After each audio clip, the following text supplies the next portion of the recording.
Bilioner Tiongkok Jack Ma mendadak hilang dari publik 2 tahun yang lalu. Kemarin menjadi berita nasional di Tiongkok karena suara vote right Jack Ma di holding perusahaannya Ant Group, yang mana grup bisnis tersebut di bawahnya ada Alibaba, ada Alipay, suaranya hanya tinggal 6,2%. Demikian siaran resmi dari perusahaan Ant Group tersebut. Ada apa? Padahal saham Jack Ma awalnya adalah 53%, di mana suaranya adalah mayoritas. Sekarang saham Jack Ma hanya tinggal 6,2%. Rupanya pelajaran kepada Jack Ma oleh rezim otoriter Xi Jinping di tahun 2020 berlanjut, di mana awalnya di tahun 2020 Ant Group berencana akan listing di New York Stock Exchange, melepas 5 triliun saham senilai lebih dari 25 billion dolar, yang mana angka tersebut merupakan jumlah uang dana publik terbesar di sejarah dunia. Bukan hanya di Tiongkok saja, bukan di New York Stock Exchange saja, namun di dunia. Ant Group nilai sahamnya akan dilepas ke publik terbesar dalam sejarah ekonomi dunia. Namun the last minute peluncuran IPO tersebut, Ant Group disuspend oleh pemerintah Xi Jinping perizinannya, di mana sebelumnya Jack Ma mengkritik sistem keuangan Tiongkok dengan memberi julukan pawn shop mentality, atau bahasa Indonesianya mentalnya sistem keuangan Tiongkok seperti tukang gadai. 10 hari setelah Jack Ma mengatakan hal itu, Ant Group izinnya dibekukan pemerintah Tiongkok, dan keesokan harinya Jack Ma menghilang dari publik, menghilang dari rumahnya, dan menghilang dari perusahaannya. 6 bulan setelah dirinya menghilang, Jack Ma diketahui ada di rumah keluarganya, dan tidak ada satupun komentar keluar dari mulutnya sejak saat itu. Dia sudah dibungkam rupanya oleh pemerintah komunis Tiongkok. Publik ketika Jack Ma hilang terbayang 5 bilioner pengkritik kebijakan Xi Jinping sejak tahun 2015 hingga tahun 2020 yang juga hilang, yang kemudian ada yang meninggal di penjara, ada yang dipenjara selama 10 tahun dengan tuduhan korupsi lah. Namun yang pasti semuanya dimiskinkan. Siapa dia? Xiao Jianhua, bilioner finance dari Tomorrow Group; Hua Guangyu, pengusaha bilioner bidang elektronik; Ren Zhijiang, dunia properti; Xiuming dan Guo Guangqing, semuanya adalah bilioner sebelum Jack Ma, dan semuanya adalah pengkritik kebijakan Xi Jinping yang hilang. Jack Ma adalah yang terakhir dimiskinkan dari 53% ke 6,2%. Hartanya diambil pemerintah otoriter Xi Jinping. Memiskinkan bilioner populer adalah strategi untuk membuat Tiongkok menjadi negara selalu tanpa oposisi. Ngomong-ngomong, kalau sahabat menerima informasi seperti ini dari kakak tertua ya, jangan dihubung-hubungkan dengan santarannya Bosman. Bosman memang sering mengkritik kebijakan yang kurang membuat Indonesia terbang ekonominya, namun selalu memberikan alternatif solusi. Selain memberikan solusi, dipraktekkan langsung. Contohnya dalam membangun ekonomi akar rumput kaum wong cilik dengan strategi urun dana. Urun dana adalah salah satu solusi yang diberikan untuk bagaimana UMKM bisa dapat pendanaan, agar 40-an juta pengusaha UKM bisa dapat funding bagi hasil, bukan pinjam kredit dengan bunga rentenir yang menjadikan sistem ekonomi Wakanda jadi cocok dengan sebutannya yang Jack Ma katakan tadi, pawn shop mentality.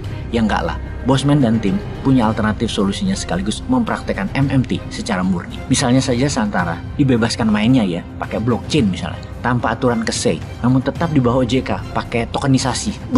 Take off itu ekonomi rakyat. Tapi jangan-jangan hal ini bisa-bisa membuat Bosman jadi tambah tajir, juga membuat 100.000 UKM dibiayai, lalu ada 5 juta investor yang happy.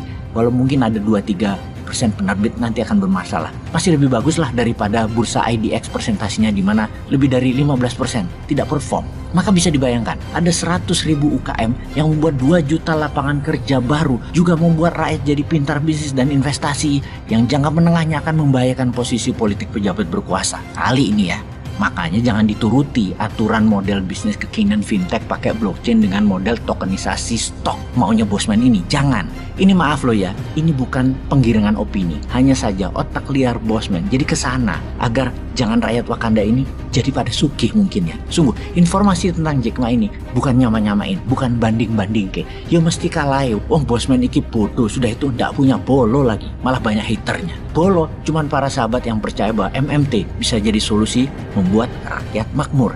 Ngarep dipermudah semua strategi bisnisnya, namun sejauh ini masih belum lincah dan dibatasi regulasinya. Bukan seperti Tiongkok loh, pemerintah sekarang ini bukan. Pejabatnya mau melindungi investor agar rapi administrasi, tapi jangan macam-macam itu usaha urun dananya. Ikuti aturan walaupun kuno tapi aman. Itu di otak mereka, ya nggak apa-apa. Yang jadi kepikiran kenapa karakter Mardigu yang dikesankan disemprit. Tapi ya nggak apa-apa juga sih. Kalau secara pribadi Bosman masih asik aja, namun kok kesannya OJK juga pansos gitu loh. Bukan administrasi Santara yang difokuskan, tapi Bosman-nya. Tapi oke lah, kita balik ke topik. Tenang, kita tetap nurut maunya pemerintah. manut.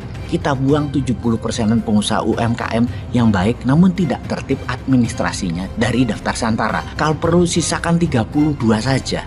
Lalu bagaimana solusi membantu UKM? Yang pasti tidak akan jalan dengan baik urun dananya kalau setelah investasi di urun dana tadi tidak ada bursa sekunderinya. Ada sih, namun dibatasi jendelanya. Hanya ada 2 minggu setiap 6 bulan yang membuat banyak uang investor tidak berputar cepat. Kenapa ya tidak diizinkan SCF urun dana secondary marketnya transaksi harian? Kenapa ya?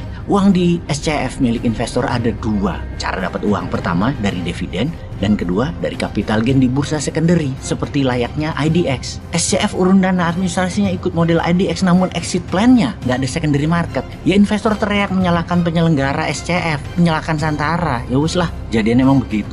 Lama-lama ya kita sebagai pengusaha SCF bunyi juga. Ini semua karena sistem dan model bisnis belum dipahami pejabat otoritas. Namun ada baiknya ke depan semua buka hati, lapang hati, dan semua menomorsatukan rakyat, menomorsatukan UKM, menomorsatukan investor, dan memudahkan administrasi semuanya. Itu yang penting. Semua biar bisa dagang, penyelenggaranya, dananya, dan lain sebagainya. Mudah, murah, dan cepat. Daripada diambil asing atau diambil rentenir, atau jangan sampai kita main dari luar negeri jadi global company ke depannya. Sempat kepikiran juga seperti hal itu, yaitu bagaimana sesama orang buangan apa Bosman gabung sama Jack Ma aja kali ya. Main dari negara netral demi membantu rakyat akar rumput, demi NKRI.